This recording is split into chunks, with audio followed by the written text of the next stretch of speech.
Those Eagles, they're looking pretty darn good. They beat the Pack on Saturday, who are one of the teams to beat in the NFC. Now maybe there's a role reversal. Sam Bradford was a perfect 10 for 10, 120 yards and 3 TDs. And the Eagles as a team, not so shabby either, going 30 of 40 passing, 314 yards, 5 TDs, 0 picks. Fly, Eagles, fly. On a scale of 1 to 10, Shannon, what is your confidence level in Sam Bradford? His ability or to stay healthy? Both. To stay healthy or 2? His ability, 7. Because I have yet to see him stay healthy. He throws the ball. He's always been very accurate when he's been able to be on the field. So I don't put any stock that he's going to stay healthy now. He was complaining that Suggs, everybody was complaining that, he went. So what do you think is going to happen when, and I get, Jason Peters is one of the top 3 left tackles in football, but tackles do get beat occasionally. What happens then, Skip? I just tell me. I just don't have the confidence that he can stay healthy for an entire season because I have yet to see it. Back-to-back ACL injuries, I just don't see it, Skip. But I think if he can stay healthy, and I hate prefacing anything with if.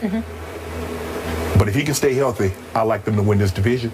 Okay, but in the previous topic, you went on record and you picked them to win the NFC East, right? Molly asked you and you said Eagles. I believe Sanchez can come in and and beat your team. The ultimate accident waiting to happen, who is Mark Sanchez, can beat my Cowboys when it matters most, which is in December in Philadelphia like last year. Fran Tarkenton completed 5 passes against y'all in that Saturday game.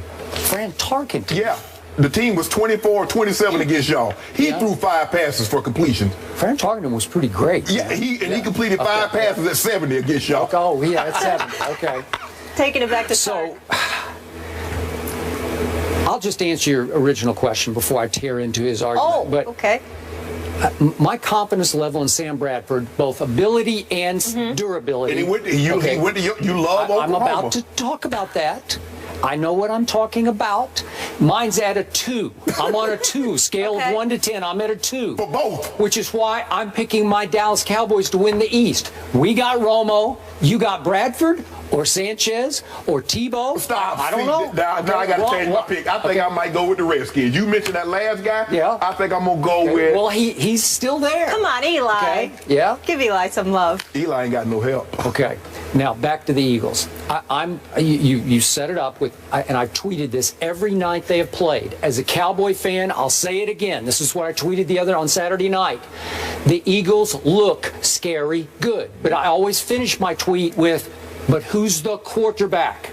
I watched every snap Sam Bradford took in college at the University of Oklahoma because I was born into the tradition and I watch every game and I can't help myself. And Sam Bradford constantly let me down. When I needed him most, he wasn't there. He left college hurt. Okay, well, he was 3 years and he lost to that guy named Tebow in the national championship game. Right? What about Percy Harvin? Huh? And Hernandez. Look at all the guys he had. Well, the quarterback was this guy named Tebow. Somebody had to throw them the football. Percy Harvin and Hernandez and Murphy. That's fine. But Tim Tebow, remember the speech he gave at halftime? It's the scariest speech I've ever seen.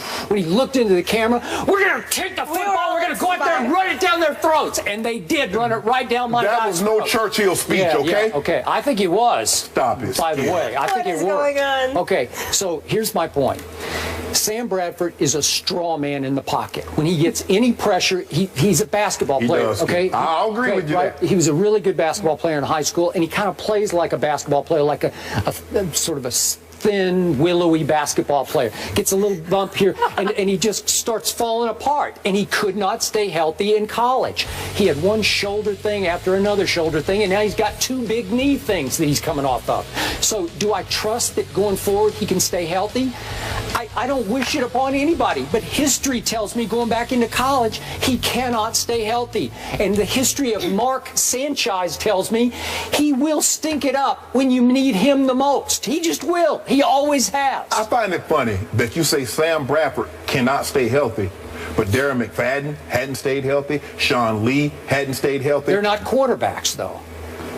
But they'll I know, but defense. that's the position. So I think because they'll have limited action, the quarterback is going to play every offensive snap, unless of course they use Tebow and gimmick plays. Well, hopefully they don't run that read option a whole bunch with Sam Bradford, and it would limit his hits. I think he will run some read option. No, he can't. He can't. Well, he can. He can't. Well, they need him in that offense. Nobody runs the spread, the read option like Philly does. The last 2 years, they were the runaway read option winner in the league. They just ran it to death. But the Baltimore 515 plays. The Baltimore Ravens gave you the blueprint of how to take that spread option away. That's fine. But that read option. If it's the key component of your offense, if Sam Bradford is your quarterback, every once in a while he has to keep the ball. I wouldn't worry about him keeping the ball in the option. At least you can see what's in front of you and you can slide, and you have the rule is on your side. Just get down and they can't hit you. I would worry about Sam Bradford staying in the pocket in case Jason Peters gives up that one blindside sack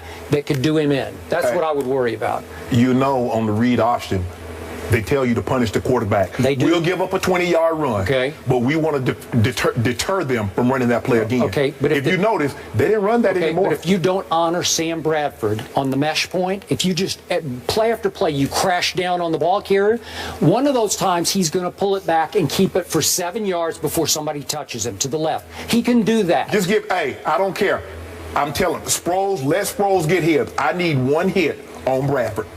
I want to deter them from running that play. And you get that one hit on him, and you already said it. He's paper mache. 2 knee injuries in consecutive years. He had a shoulder injury coming out of college. We already know he's not good of much. So back to you. Scale of 1 to 10. What is your confidence level in picking the Eagles to win the East? 1 to 10. Where's your confidence level? 4, 3, 2, 6. 6? Yeah, but the Cowboys are at a 5. So well, that's not much. Exactly. Yeah. And that's what. If you look at this division, though, Skip. Look at this division. You when you really think about it, Romo got great offensive help. The Giants can't run the football. The Redskins are a mess. The Phillies quarterback is somebody blowing on him from being out for the entire season. Thank you. So I had to pick somebody, and I'm taking the Eagles. Okay, you had to pick somebody. That's not a very convincing pick. No. I'm taking the Dallas Cowboys. But that's your team. No, there have been many years on the show when I haven't picked him because I've been so down on what Jerry's doing with the team. Tony Romo has come of age as a man and a football player. He's grown up before your very eyes the last 2 years. Football became more important to him than golf. Well, he quit playing golf because of his back. He couldn't play anymore, and I agree with you. The last couple of years, he's been, the last 3 or 4, he tried to qualify for the U.S. Open. Exactly. Are you kidding me? You're a quarterback. It's time to play quarterback. The great ones, finally committed to the great ones, Skip me. You know this. You've covered football as long as I've been alive. The great ones, football is the most important thing. And I think it has become that to Tony Romo, which is why I believe you. Dallas has the best quarterback in the division, and I do respect Eli, but I think Romo has taken it up another level for me. Okay, what's your scale of 1 to 10 for the Cowboys? For the Cowboys winning it all, your scale of 1 to 10. My confidence level? Just the East. We're just talking about the East, right? East. 10. Stop it, Skip. 10. Stop it. Oh, man, this is Skip. 10. I'm a 10. Skip, you can't even say that with a straight face. I just did. He's a 10, like Sam Bradford, 10 of 10, and we know availability is the best ability. We got to move on, gentlemen. It has been a wild week in Washington. Have we seen the last of Orgy 3 in the nation's capital? Jeff Saturday will join the desk with the answer.